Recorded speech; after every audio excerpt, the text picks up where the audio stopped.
Right beside you, chapter 19. When I realized Richard was not going to show up after I waited 20 minutes for him in the lobby, I picked up a shrimp salad from the cafeteria and returned to my office. Before I started eating, I noticed that my landline message waiting light was blinking. There was only one message, and it was from Richard. I was not surprised to hear that he skipped lunch with me today because something had come up. I lost count of all the times I canceled and rescheduled lunch with somebody for the same reason. Now that I knew he had called, I didn't see any reason to call him back right away. 10 minutes after I finished my lunch, Pam walked past my office. The door was open, so she peeked in and did a double take when she saw me sitting at my desk. She rushed in with her mouth hanging open. Felicia, I thought Richard was taking you to lunch today. I thought so too. I waited 20 minutes for him downstairs, but I realized before I realized he wasn't going to show up. So I came back up here. He left a voicemail message to let me know that something had come up, though. Probably a last minute meeting. Pam sat down and gave me a dry look. I wonder why he be having a last minute meeting with Regina. She sniffed and folded her arms. Excuse me? I stopped working long enough to run out and grab a sandwich from that deli down the street. I saw Richard escorting Regina into Wayne Lou's place next door to the deli. I shrugged. So, he broke a lunch date with you to go with her. Richard can spend time with whoever he wants. The words tasted like rotten food in my mouth. Now, can we change the subject? I didn't give Pam time to answer. I was dead serious when I told you that I might go work for another firm. I'm going to try and line up some interviews as soon as possible.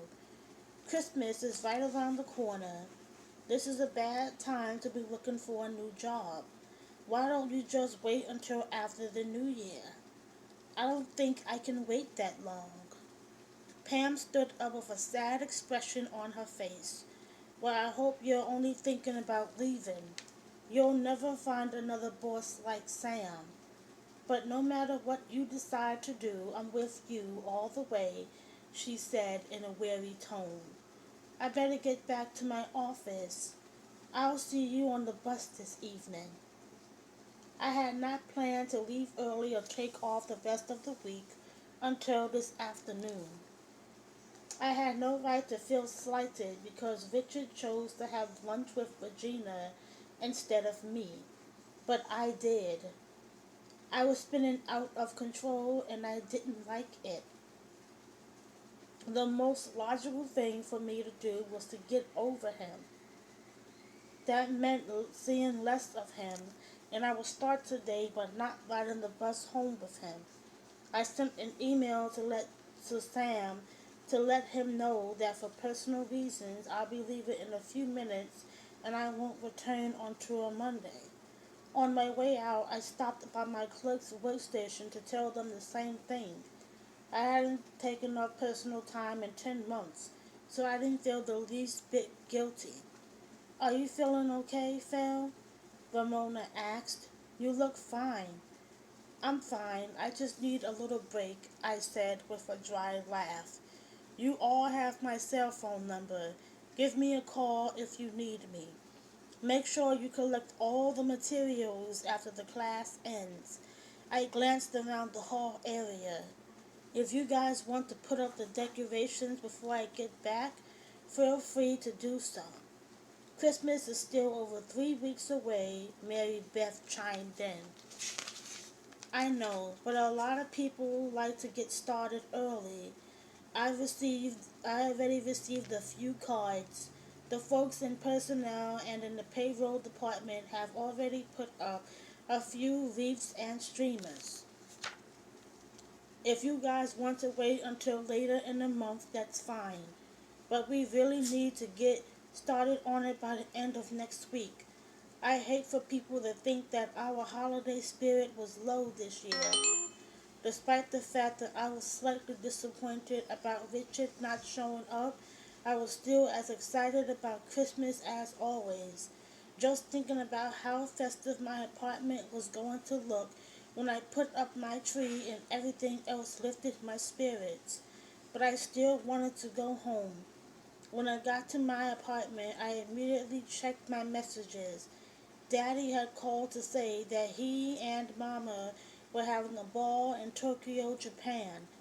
Baby, these folks over here are treating us like royalty, he whooped.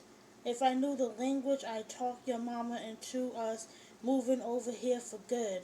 Just hearing my daddy's voice made me smile. Right after I put on a pot of collard greens, I called up Grandma Lucy. You want to spend a few days over here? I asked. I'm going to be off the rest of the week so we can get some serious Christmas shopping done. Grandma Lucy sucked on her teeth before she replied, "Aw, shuck it. I can't. Daisy Hawthorne invited me to go to Atlantic City with her on account of her sister June had to cancel and they can't get a refund on her plane ticket. I done already started packing so her son can drive us to the airport." "Oh, that's nice. When are you leaving?" "Tomorrow morning." "Tomorrow? How come you didn't tell me before now?" "I didn't know before now. Daisy just asked me to go about an hour ago.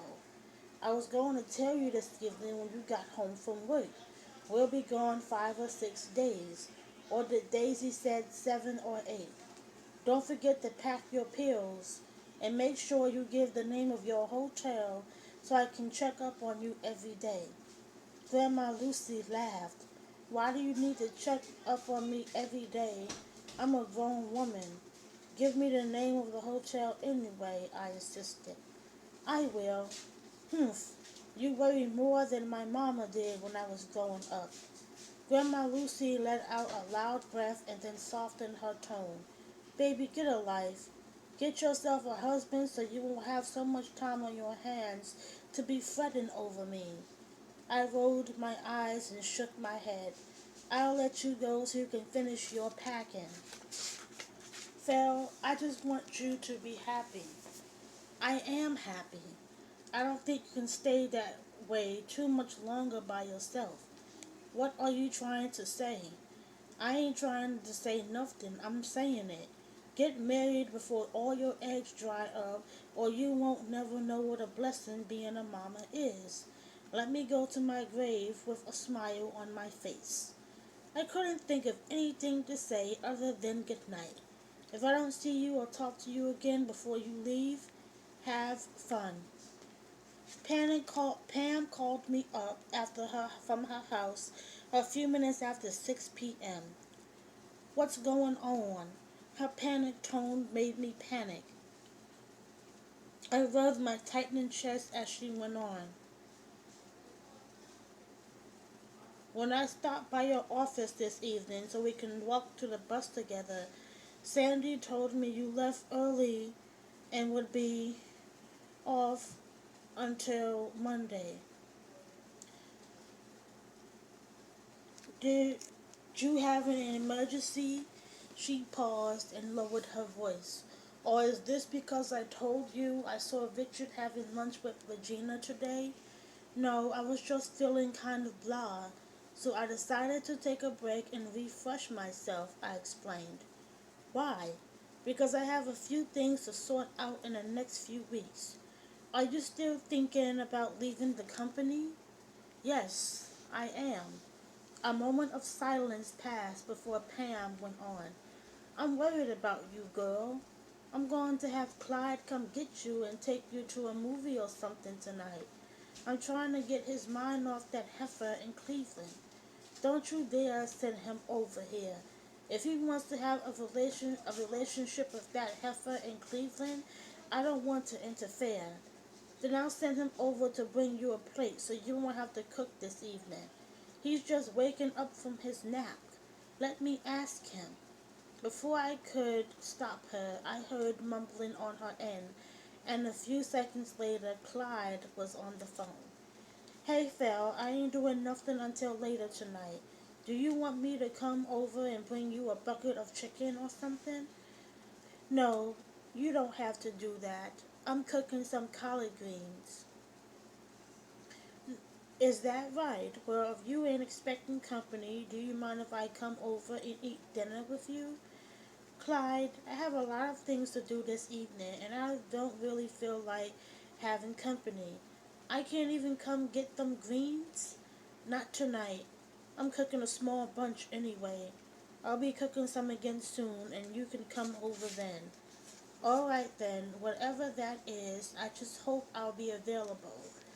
Right after I got out of bed Saturday morning, I realized it was the first day of December, which always put me in a more festive mood.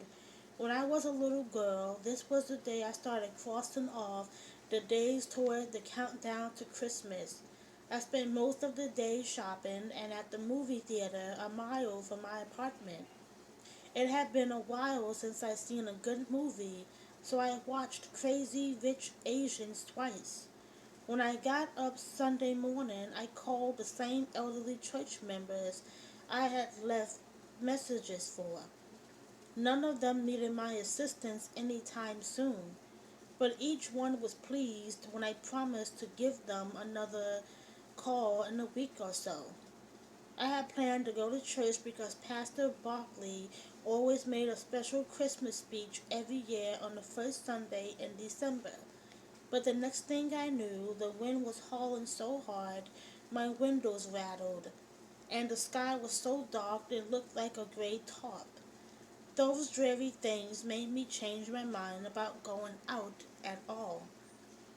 After enjoying a plate of grits, bacon, eggs, and toast, I made out checks for my rent and a few other monthly bills, accepted an invitation to participate in a cancer walkathon in February, and left a few posts on Facebook and Twitter. I spent the next few hours reading and watching 3 episodes of Shaka Zulu on Netflix. Grandma Lucy had called me up Thursday evening to let me know they'd made it to Atlantic City, and we had spoken for a few minutes on Friday. We had not communicated on Saturday, so I decided to give her a call before I got ready for bed Sunday night. I was stunned when the hotel operator told me she checked out Saturday morning. I immediately dialed her home phone number. She answered on the second ring. What are you doing home? I asked, almost out of breath. I live here, that's why, she said in a casual tone. You just left here on Thursday. I thought you were going to be gone 5 or 6 or 7 or 8 days. I thought I was too. When Daisy lost all her money Saturday morning, flitting around with that roulette wheel, she didn't want to stay no longer. So we checked out and hopped on the next plane to Cleveland. She forgot to get in touch with her son to let him know he was coming home early, so he wasn't at the airport to pick us up. How did you get home? I took a cab. Why didn't you call me? Grandma Lucy ignored my question and abruptly changed the subject. I had a ball flouncing around in the fancy casinos. Me and Daisy ate like dog hogs, and we slept in the suite fit for a movie star. On top of all that, we won a bunch of money. What did you do while I was gone? Nothing worth mentioning. That's what I figured. Like, comment, and subscribe on this video. Bye-bye.